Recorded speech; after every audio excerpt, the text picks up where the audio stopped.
السلام علیکم ورحمۃ اللہ وبرکاتہ۔ نبی آخر الزماں احمد مجتبیٰ حضرت محمد صلی اللہ علیہ وآلہ وسلم ذہین، فتین اور عبقری تھے۔ آپ صلی اللہ علیہ وآلہ وسلم کا آئی کیو لیول نہایت ہی بلند تھا۔ اللہ کی توفیق سے آپ صلی اللہ علیہ وآلہ وسلم نہایت دور اندیش تھے۔ آپ صلی اللہ علیہ وآلہ وسلم جانتے تھے کہ انسانی معاشرے میں تمام معاملات زندگی میں سادہ اور متوازن رویے نہ اختیار کیے جائیں تو انسان مصیبت و پریشانی کا شکار ہو سکتے ہیں۔ یہی سبب ہے کہ آپ صلی اللہ علیہ وآلہ وسلم نے شادی بیاہ جیسے معاملات میں ہمیشہ سادہ، مناسب اور معقول رویہ اختیار کیا، مگر ہم لوگوں نے اس کے برعکس پرتکلف، غیر معقول اور بے اعتدال رویوں کو اپنا کر شادی بیاہ کو اپنے لیے مصیبت و پریشانی بنا دیا۔ آئیے اس حوالے سے شرعی احکام جاننے کی کوشش کرتے ہیں۔ بسم اللہ الرحمن الرحیم۔ پروگرام کے سلسلے آپ نے پوچھا ہے کہ ساتھ میاں اسلام اللہ آپ کی خدمت میں حاضر ہے۔ میرے ساتھ اس وقت ہمارے اسٹوڈیوز میں تشریف فرما ہے ڈاکٹر سہیل حسن۔ ڈاکٹر صاحب آغاز کرتے ہیں سکر سے محترمہ نادیہ صاحبہ کے اس خط سے۔ آپ لکھتی ہیں کہ ہمارے ہاں شادی کے 3 مراحل یا 3 سٹیجز بالعموم ادا کی جاتی ہیں۔ پہلی سٹیج پہ منگنی کی جاتی ہے، دوسری سٹیج جو ہے وہ نکاح کی ہوتی ہے، اور تیسرا مرحلہ جو ہے وہ رخصتی کا ہوتا ہے، جس میں شادی کی بہت سی رسومات جو ہیں وہ بھی ادا کی جاتی ہیں۔ اور بعض اوقات یہ جو تیسری رسم ہے، تقریبات جو ہوتی ہیں شادی کی، اس کے لیے اتنا مال بھی نہیں ہوتا ہے اور اس سے پھر بہت سی مشکلات بھی پیدا ہوتی ہیں۔ کیا یہ تینوں اس طرح سے ادا کرنا یہ ضروری ہے، لازم ہے؟ کیا نکاح کے بعد ایک لڑکے کا اور ایک لڑکی کا آپس میں جو رشتہ ہے وہ میاں بیوی کا قائم نہیں ہو جاتا؟ کیا اس کے بعد وہ ایک گھر میں میاں بیوی کی حیثیت سے ان کو نہیں رہنا چاہیے کہ اب ان کا نکاح ہو چکا ہے؟ یا یہ لازم ہے کہ جب تک وہ رسومات ادا نہ کی جائے اور تقریبات کے لیے اتنا بھاری خرچ نہ کیا جائے اس وقت تک یہ دونوں اپنا رشتہ ازدواج جو ہے اس کو قائم نہیں کر سکتے؟ بسم اللہ الرحمن الرحیم، الحمد للہ رب العالمین، والصلاة والسلام علی سید المرسلین وعلی آلہ وصحبہ اجمعین۔ محترمہ نادیہ صاحبہ، شریعت نے ہمیں بہترین طریقے عطا فرمائے ہیں، اور انہی طریقوں کے مطابق اگر ہم اپنے تمام جو رسم و رواج ہیں، ہماری شادی بیاہ ہیں، ان کے مطابق کر دیں تو کسی قسم کی پریشانی نہیں ہوتی۔ لیکن ہم جو اپنے آپ کو مصیبتوں میں ڈالتے ہیں، پریشانیوں میں مبتلا کرتے ہیں، اس کی اصل وجہ یہی ہے کہ ہم شریعت کے مطابق یہ اعمال نہیں کر رہے ہیں۔ جہاں تک کہ یہ تقریبات کا ذکر ہے، جیسے کہ آپ نے ذکر کیا، تو اس میں اصل چیز وہ عقد نکاح ہے، اور عقد نکاح کو مشہور کرنا، اعلان کرنا، اس کے بارے میں ہمیں کہا گیا ہے۔ جیسے کہ حدیث میں آتا ہے کہ آپ نے فرمایا کہ اعلنوا النکاح، نکاح کا اعلان کرو۔ تو اس کو اعلان کرنے کا ہمیں حکم دیا گیا ہے، اور صرف وہی اصل طریقہ ہے کہ جو کیا جائے۔ تو لہذا اس سے پہلے کی کوئی رسم، اس کے بعد کی کوئی رسم، یہ کوئی شرعی طریقہ نہیں ہے۔ نہ منگنی کے بارے میں اتنا جو ہم نے شروع کر دیا ہے۔ منگنی کا اصل مقصد تو صرف یہ ہوتا ہے کہ اس میں یہ معلوم ہو جائے کہ فلاں لڑکی کا رشتہ فلاں لڑکے سے ہو گیا ہے۔ اس سے پھر جب لوگوں کے علم میں آ جاتا ہے تو پھر دوسرے لوگ جو ہے وہ اس کے بارے میں نہیں سوچتے کہ ہم اس کا رشتہ مانگیں یا نہ مانگیں۔ تو یہاں سے صرف منگنی کا اعلان کرنا ہی کافی ہو جاتا ہے، اور اس کے بارے میں جو ہم اہتمامات کرتے ہیں اس کی کوئی ضرورت نہیں ہے یہ، اور ہم اس کے لیے بالکل یہ غلط طریقہ استعمال کرتے ہیں کہ طرح طرح کی وہ رسم و رواج، اور اس میں سے بعض تو وہ ہندوانہ رسمیں ہوتی ہیں جو کہ ہمارے دین کے مطابق بھی نہیں ہوتی۔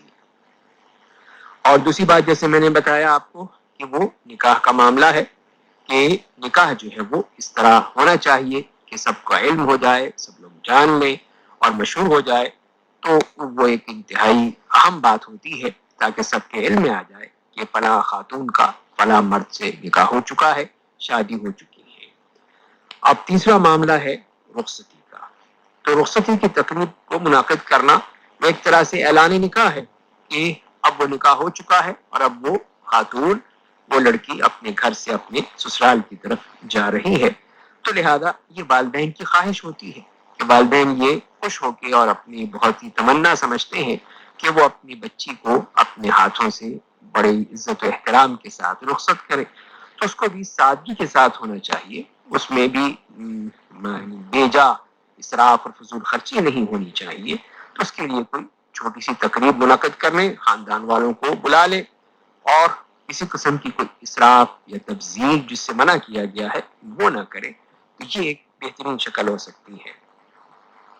اور اگر ایسا نہ بھی ہو تو پھر اس کے لیے ضروری نہیں ہے، تو وہ پھر بغیر کسی تقریب کے بھی ہو سکتی ہے رخصتی. اور اس کے بعد جو معاملہ ہے وہ اس لڑکے کا ہے، اس دلہا کا ہے کہ وہ ولیمہ کرے اور ولیمے میں اپنے عزیز و اقارب کو، اپنے احباب کو اس میں بلائے. تو لہذا پھر اصل چیز یہی ہے کہ یہ تمام چیزیں سادگی سے ہوں، اس میں اس قسم کی تمام طرح کی فضول خرچی نہ کی جائے. اور اگر ایسا ممکن نہیں ہے، رخصتی کی جیسے تقریب کی بات ہو رہی ہے، اگر وہ نہ ہو تو عقد نکاح جو کہ ایک وہ عقد ہے کہ جس میں دونوں نے ایک دوسرے کو قبول کر لیا ہے، تو وہ اب میاں بیوی کا مقام رکھتے ہیں. تو اگر وہ اس کے بغیر بھی اپنے شوہر کے پاس چلی جاتی ہے، رہتی ہے، تو اس میں شریعت منع نہیں کرتی. لیکن بہتر یہی ہوتا ہے کہ جو ایک عرف ہے معاشرے کا اس کے مطابق شادی ہو، نکاح ہو، اس کے بعد رخصتی ہو، سب کے سامنے ہو. اور اگر ایسا نہیں ہو سکتا بعض وجوہات کی بنا پر تو اس میں شرعاً کسی قسم کا کوئی بھی حرج نہیں ہے. لیکن بہرحال کوشش یہی ہونی چاہیے کہ اپنے والدین کی جو خواہشات ہیں ان کا خیال رکھا جائے اور اسی کے مطابق ہی عمل کیا جائے، اور اس میں ہر قسم کی فضول خرچی سے اجتناب کیا جائے اور اپنے آپ کو اللہ کے حکم کے مطابق، شریعت کے مطابق اپنے ڈھالنے کی کوشش کی جائے. جی ڈاکٹر صاحب، آپ نے بہت اچھی رہنمائی کی ہے کہ دین اسلام میں اتنی وسعت ہے کہ اس نے جو ہمارے معاشرتی عرف ہیں، جو معروف چیزیں ہیں، ان کو ختم نہیں کیا ہے. جی ہاں، بشرطے کہ وہ دین سے متصادم نہ ہو، اس کی حدود کے اندر رہتے ہوئے ہیں، تو دین نے اس کو قبول کیا ہے، بلکہ لوگوں کو اس کے کرنے کی طرف ترغیب دلائی ہے. جیسے آپ نے ذکر کیا کہ یہ والدین کی خواہش ہے، والدین کی تمنا ہے کہ بچے کو پالا ہے، بڑا کیا ہے، بیٹی ہے یا بیٹا ہے، تو اس کے لیے ظاہر ہے وہ خوشی کا اظہار کرنا چاہتے ہیں. لیکن وہ خوشی جو ہے وہ اس سادگی کے اندر رہنی چاہیے. اب ایک سادگی کی شکل تو ہمارے ہاں معاشرے کے اندر رواج پا رہی ہے، الحمدللہ بہت اچھی ہے، کہ نکاح کی تقریبات مساجد کے اندر ہوتی ہے. بڑی اچھی بات ہے، لیکن باقی رسومات ہم چھوڑنے کے لیے تیار نہیں ہیں. یعنی اس سے پہلے بھی، نکاح سے پہلے بھی، نکاح کے بعد بھی، جیسے آپ نے ذکر کیا کہ بہت سی ایسی رسومات کی جن کا ہمارے دین سے کوئی تعلق نہیں ہے اور باطل ادیان سے لی گئی ہے، جیسے جہیز کی رسم ہے اور اس طرح کی اور بہت سی فضولیات ہیں، تو اس کو ہم چھوڑنے کے لیے تیار نہیں ہے. اس کا کیا حل ہو سکتا ہے؟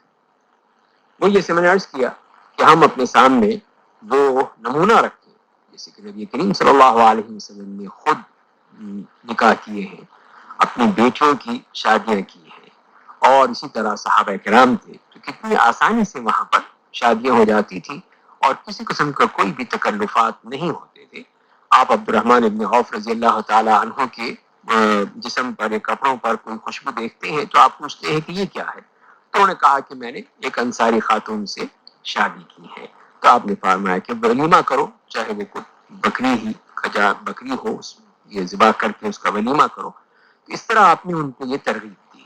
اب اس سے معلوم یہ ہوا کہ انہوں نے آپ کو بتایا ہی نہیں تھا، آپ کو شریک ہی نہیں کیا تھا، اور خود ہی انہوں نے شادی کی اور اپنے عزیز و اقارب کو بلا کر نکاح کر لیا. اس سے معلوم یہ ہوا کہ اس میں اتنا بڑی آؤ بھگت کرنا، بہت سے لوگوں کو بلانا، یہ کوئی وہ ایسا طریقہ نہیں ہے جس کی ضرورت ہو. اصل چیز یہی ہوتی ہے کہ وہ خاندان کی شادی ہے، تو خاندان کے عزیز و اقارب اگر اس میں شریک ہو جاتے ہیں تو کافی ہے. تو لہذا ہم منگنی کے سلسلے میں بھی اہتمام کرتے ہیں.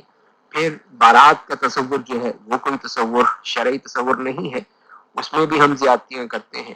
اسی طرح اور جتنے بھی معاملات ہیں ان سب کو چھوڑ کر انتہائی سادگی جب تک کہ نہیں ہوگا اور صرف خاندان کی حد تک نہیں رہے گا، اس وقت تک یہ معاملات حل نہیں ہوں گے. جی ڈاکٹر سہیل حسن صاحب، آپ نے قرآن و سنت کی روشنی میں ہمارے سننے والوں کی رہنمائی کی. آپ ہمارے اسٹوڈیوز میں تشریف لائے، آپ کا بہت بہت شکریہ.